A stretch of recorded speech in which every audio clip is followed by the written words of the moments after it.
What is going on, y'all? KMBest here. Let's take a look at the best decks to climb in Marvel Snap. The main card hitting the metagame right now is Mother Askani. For the budget conscious among you, she is still available in Grand Arena, where you can get her for free. I would recommend you do this before she goes away. This is a card that is seeming to impact the metagame in very serious ways. Now, I know many people will have expected me to start with Gambit, Horseman of Death. That's a deck that many people are convinced is going to be the new meta boogeyman, but I have been much more impressed with the buff stuff deck than I have been with the V-Hand deck. Not that the V-Hand deck is necessarily bad, it's the next deck we're going to talk about in this video, but I do think this one is still a little bit more under the radar and incredibly powerful in ways that people aren't particularly accounting for just yet. There's a lot of interesting lines in a deck like this that really only come with experience, the understanding of what you're actually trying to do with this deck. Largely the answer is 2 Captain Carters and a Maverick in a lane, but a lot of people will interpret that to mean that they want these Captain Carters to be in the front row, and that's not actually necessarily true. The best play this deck can have is to have Captain Carter in the 2nd spot in the front row, Maverick in the 3rd spot, and then final turn, play a Prodigy on that Captain Carter, then activate the Maverick on the Brood. This is a deck that I think has the threat potential to be the kind of thing that warps metas. The numbers that it does are incredibly powerful, but that's not to say that it is doing those numbers while also being hard to interact with. It's not. It's actually quite easy to interact with. There are many decks playing things like Cosmic Ghost Rider and Lady Deathstrike to pull the pin out of this deck in much the same way as we saw decks playing Supergiant and Cosmo to pull the pin out of Star-Lord decks.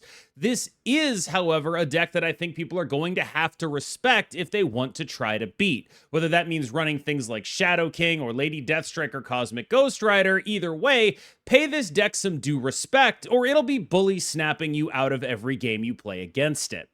Finding the right V-Hand list is difficult. There's definitely some flex spots in this list. I think Shadow King probably has to come in out of respect for the deck we just talked about, but things like Scarlet Witch and things like normal Gambit are definitely a little bit more up in the air.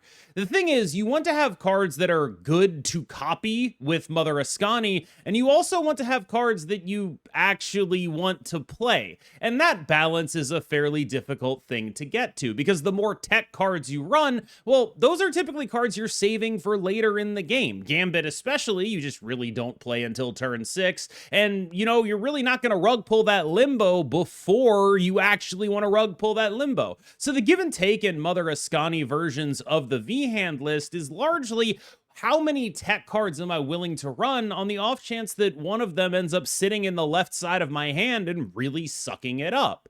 Shadow King's a great example here, where that's a card that takes off its own buff, but it's just the kind of thing we're doing to try to respect the other decks playing Mother Askani. And Mother Askani herself does sort of bear some conversation here. I think she's good, but she is much less of an upgrade to the V-Hand list than she is to the buff list. The buff list didn't really have access to other copiers. The V-Hand list is not receiving nearly as much marginal utility from Mother Askani. The buff list is really using her a little bit better and getting more out of her most of the time. That means that this is certainly a deck that can have some potential upward mobility, but my instinct is that people are maybe not overreacting to how good it is right now, but I'd be at least a little bit surprised if it was anywhere close to this same 12 cards in a couple of weeks as we sort of figured out what people should actually be doing. I think this is one of those cases where V-Hand was already a pretty good deck and all the other good decks got nerfed, and so people are just like, let's do V-Hand stuff. But this is hardly an unbeatable strategy. There are a lot of different ways to beat a bunch of people playing Gambits. One of them would be just play the cards. Like, play cards that cost 5 and are big, and you'll probably be fine. The really scary draws with this stuff are not the Gambit ones. Those are whatever. The scary draws with this are when they're copying a V-hand off of this, but that's not actually all that common, and this was already a deck that was all about copying some V-hands. So, largely, the thing is that Mother Askani is a much bigger marginal upgrade in the previous list than she is in this. And I do think that while she is good here, it's just a lot less scary to see her than it is to see it in the buff deck. I've been messing around with Doom 2099. I think it's probably just going to be one of those metagames where people mess around with all sorts of weird stuff before realizing Doom 2099 is actually just kind of fine into all of this. I tried with Sam Wilson. I tried with Mobius. I have gone to the configuration that I'm in right now in order to just try to maximize points and say that Sandman and Cosmic Ghost Rider are just going to be enough against the buff matchup. And so far, that seems like a reasonable decision to try to make. Largely, the thing I'm sad about losing with Sam is the prevention of my lanes from getting totally obliterated by bad Doom 2099 rolls, but I think I should be thinking about that differently because a good Doom 2099 roll, well, I mean, at least I draw Doom 2099 that game. That's probably just something I'm very happy with regardless, and maybe optimizing for the min roll should be less important when it could win me a game where I don't draw Doom 2099 and I get that extra Aurora proc because I'm playing Chamber. Now, I do think that Doom 2099 is just going to be a consistent presence in this metagame. It has a naturally good matchup against Gambit spam because Gambit spam just doesn't hit most of the things this deck is doing. It is able to play interactive cards that seem pretty relevant in the matchup against the buff spam decks, and it just generally has a decent amount of control. What you lose is that you don't necessarily have a good read on what everyone is doing. It's early in a metagame right now, and that means there's all sorts of people playing all sorts of weird stuff. And Doom 2099 is very much a known quantity. Everyone knows what this deck does, everyone knows what your final turn is, and there's not really a way to add surprise. Even if you're adding that Galactus First Steps in here, or maybe that Red Hulk, you're still showing your opponent that you have it. Inasmuch as there is a weakness of this deck, it is largely the predictable nature of it, which allows your opponents who are comboing in ways they know you don't have answers to beat you. I probably should have talked about this one a deck ago, but I've seen some people doing some really maximalist stuff with Lee Hand and the fusions of V Hand and ongoing stuff. The two really explored Mother Askani spaces are Gambit V Hand and the buff stuff deck. Ongoing is a little bit less explored, but I do think that it's just one of those things where we got to figure out the best thing to do with Mother Askani, and then eventually we're going to figure out what the best thing to do with Mother Askani is. We're going to do that thing a bunch, and the other Mother Askani decks are going to fall behind. So I do think it's important to highlight the other things that are happening in the Mother Askani space. This one is looking at the overlap between things that Mother Askani wants to copy and things that Moonstone wants to copy. Doubling your doubles is a time-honored strategy in Marvel Snap. You will get a lot of value out of trying to do this. I don't want to say Scream is back because that feels like a bit of a misidentification of what's happening here. Like, yes, I did play this deck, and yes, I was successful with this deck, but really what I think this deck is doing is cleverly identifying a couple of things that are particularly helpful against the matchups we've talked about so far, like with the exception of Doom 2099, which mostly just beats you. This is a deck that has very notable 5 and 6 rug pulls for decks that are playing a lot of surfery Mother Askani type stuff. You get to blow up their Captain Carters with things like Lady Deathstrike. You get to move them out of various lanes. You get to play Magneto and totally mess up their whole plan. But largely, while I will say this deck is successful right now, my instinct is that it's a little bit more of a flash in the pan than it is a sustained level of success. The fundamentals just sort of work against Scream despite the success myself and others are having with it right now. It very much feels like once people are aware of what's going on in this deck and the Lady Deathstrike and the Magneto, this is not the kind of thing that's going to have a lot of long-term staying power. It's very much the first deck developed in reaction to the meta as we currently see it, rather than anything else. And I don't necessarily think it will be able to maintain this level of or this trajectory. This is another list that I think is sort of aimed at a certain group of matchups. Like, for example, being a Professor X deck against the Brood deck is a very compelling thing to do. Using Professor X to protect your lanes from Gambits and then playing a big Galactus first steps is a very compelling thing to do. This is sort of aimed at beating the two big Mother Askani decks. But there is sort of a concern that maybe we just don't have enough in terms of doing that when this doesn't happen. In order to beat those decks, we kind of need some specific cards to actually show up. And if they don't show up, the other decks are in the driver's seat. So while I do think this is a pretty compelling way of going about attempting to deal with a metagame that is shaped in the way that Mother Askani metagames are shaped, very turn 6 point spam output kind of deal, I also think that there is probably something to be said about the ways in which this deck needs a lot of things to go right, and the other decks have multiple paths to getting greater output than this deck is able to match. I think it's a compelling direction, though. There's something to be said for specifically the card Professor X right now when you're looking at what you're looking at. A metagame full of Gambits blowing things up back on other lanes, and a metagame full of turn 6 point output. Another deck that's using Askani is the Zenaid Stats Pile, which is literally just point output and a Juggernaut. It's the oldest trick in the book for a high-level Marvel Snap player, is just do something that takes prio and then Juggernaut whatever it is, but this deck does stats remarkably well. This is an incredibly efficient stat package right now that I think is unique in a world where we aren't exactly sure if Supergiant is going to maintain her actual status. Supergiant is relatively unexplored right now, and we'll talk about her in just a second, but in a world where we're not 100% sure that Supergiant is hitting the two best decks the way we were in the previous metagame, where we knew it was hitting Star-Lord in really meaningful ways, and we knew it was hitting Sholau in really meaningful ways. And now it's like, well, if they just Mother Askani you on 4, which they do, you're still probably getting got by the point output a lot of the time. So maybe you just go power for power and Juggernaut them and just hope it kind of works out, because they're typically looking at a Brood, or they're typically looking at doing a bunch of things that are related to Gambit, and we have an armor for the Gambit, and there's maybe some things that we can do to swing that matchup. Largely, I think this deck is a little bit underrated, but it's definitely a high skill version of this kind of archetype. I think that one of the interesting things about Marvel Snap is that in another card game, you'd look at a deck like this and you'd be like, oh, that's an aggro deck. It takes no skill. You just do points and you put the pressure on your opponent. In Marvel Snap, it's sort of inverted. The aggro decks are the ones that tend to take a lot more skill because they don't actually have free win buttons in a meaningful way. They just have numbers and they need to allocate them properly.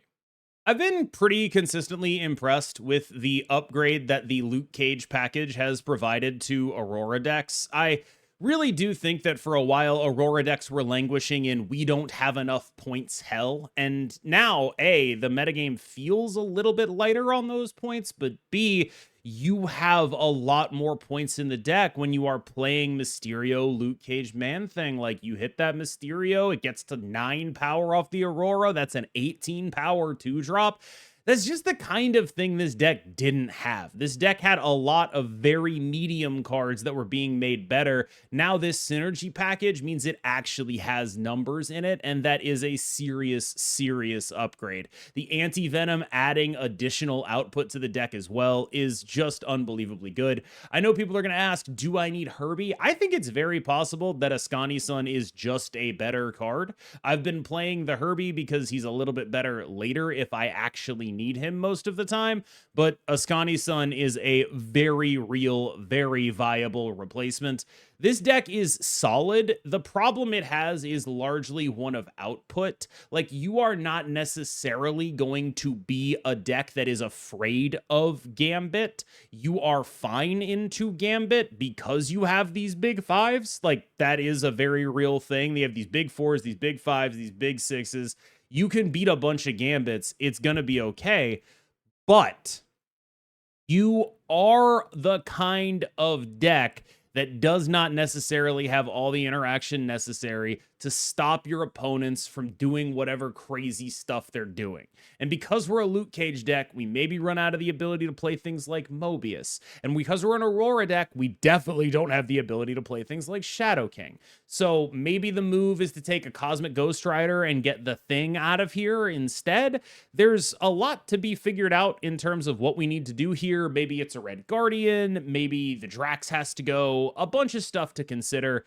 But largely, I just want to say that I'm impressed with how well this point package holds up. Supergiant's in a weird spot where I think it still is good, but it lacks focus right now.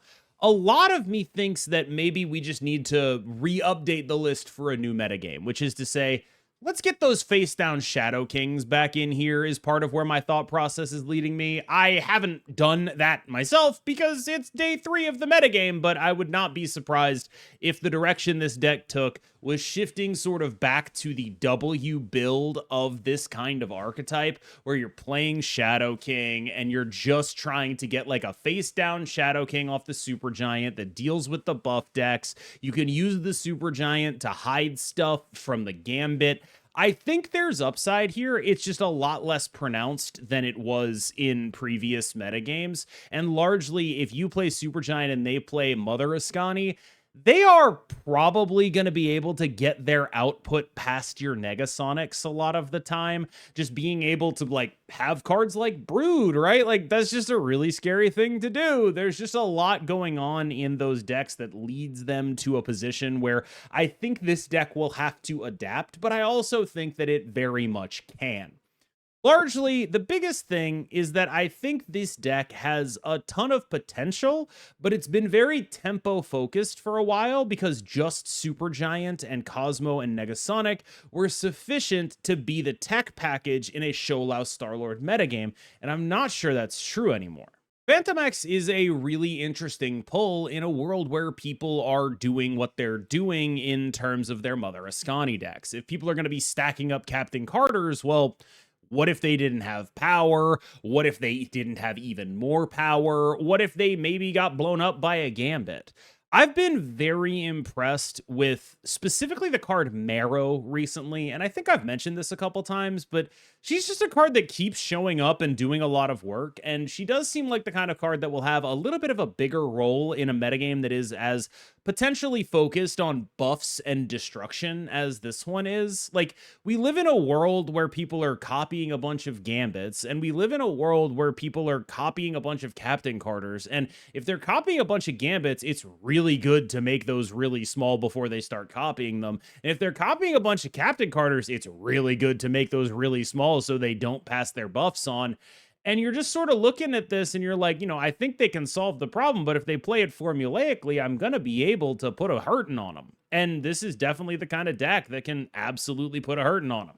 You're not going to believe this. I forgot about another Mother Askani output deck, so I'm putting it on right now. Apologies. This is the Smiz version of the ongoing list. It's a powerful Mother Askani list that is notably a list that has Iron Man. So in a world where you're going points for points with decks that are just like doing storm stuff, they're scaling pretty linearly. They can go a little multiplicative, but it's hard to go more multiplicative than an Iron Man. And I think that this is the kind of list that can legitimately show up in a metagame like this that is focused around this kind of stuff and do some real damage if a lot of people end up on the buff deck. The problem is, if you want to try to beat the Gambit stuff, you are in some, like, let's run armor, let's run maybe a Gorgon kind of territory, and you are really bad at beating cloned Gambits otherwise because most of the rest of the deck is 3s, and so they're just blowing up linchpin cards basically every time that card goes off because this entire deck is about putting combinations of cards together where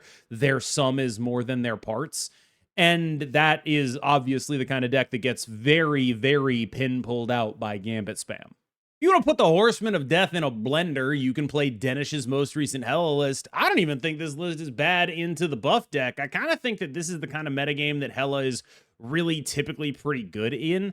This is a deck that when the meta comes to it, it is because people are playing things like Scream. Like the fact that there's a Scream deck even on this tier list, even with all the caveats I talked about it, like I don't think it'll hold up. And this is part of the reason why, right? Like as soon as something like that becomes a thing people are doing, if people are playing Scream, if people are playing 2099, What you do is you pick whatever combo deck they can't interact with that will just outpoint them. Hela is exactly that. Those decks have very specific interaction points. For the versions of Scream you see, it's Lady Deathstrike, it is Magneto. For the versions of the 2099 deck you see, it is almost always things like Sandman and Cosmic Ghost Rider. Those do not matter to this deck at all. Their entire premise as decks is I'm doing points, and then also my interaction wins me the games against decks doing more points than me. Hela just sort of bypasses all of that. It's like, look, I do not care. I do not care about any of the things you're doing. You are dead. I am playing the game. You are not playing the game. I'm snapping early. I'm gonna win. And that is a very viable strategy right now. You'll notice the Magneto in here is largely to jack up that buff deck. That buff deck is all threes. You're just going to be like, what if all your stuff didn't work the way you wanted it to work? Kaboom! It sure is week 1 of a new metagame, which means it is acceptable, question mark, to play H.E.R.B.I.E. H.E.R.B.I.E is in a weird spot as an archetype where it actually has, I think, very similar incentives to Hela, where like, if you're seeing a lot of like just dinky mid-range decks that are kind of skating on being interactive against the right stuff, you can always put them in the trash because you just have more numbers than they do. And so there's a lot of those kind of decks running around right now because it's early in the metagame, so H.E.R.B.I.E gets to stomp on them. When H.E.R.B.I.E typically starts falling off is when those decks start really synergizing particularly heavily or things like that, but we haven't really hit that point with this metagame. It was 4 months basically of H.E.R.B.I.E not being good because the sort of floor on a dinky mid-range deck previously was just you're a show loud deck, which kind of is a bad matchup for H.E.R.B.I.E basically. And that kind of output is a little harder to achieve right now, but I wouldn't be surprised if it ends up having a pretty similar relationship with like anytime someone plays Mother Askani, H.E.R.B.I.E is just like, whoa, whoa, whoa, whoa, whoa, whoa, the Andre the Giant, no, GIF, right? Like that kind of feels like how H.E.R.B.I.E is whenever it's faced with anything that does like synergy. You're just like, whoa, I'm not built for this. Maybe I drew, the 1 in 24 card in my deck that is built for this matchup, but I mean, we know how many times 1 in 24 happens, right? This is a deck that is acceptable largely by virtue of people still experimenting and people hard targeting a couple of the decks that are early on the list. All right, y'all. Thank you so much for watching. As always, I've been KMBest. You've been phenomenal.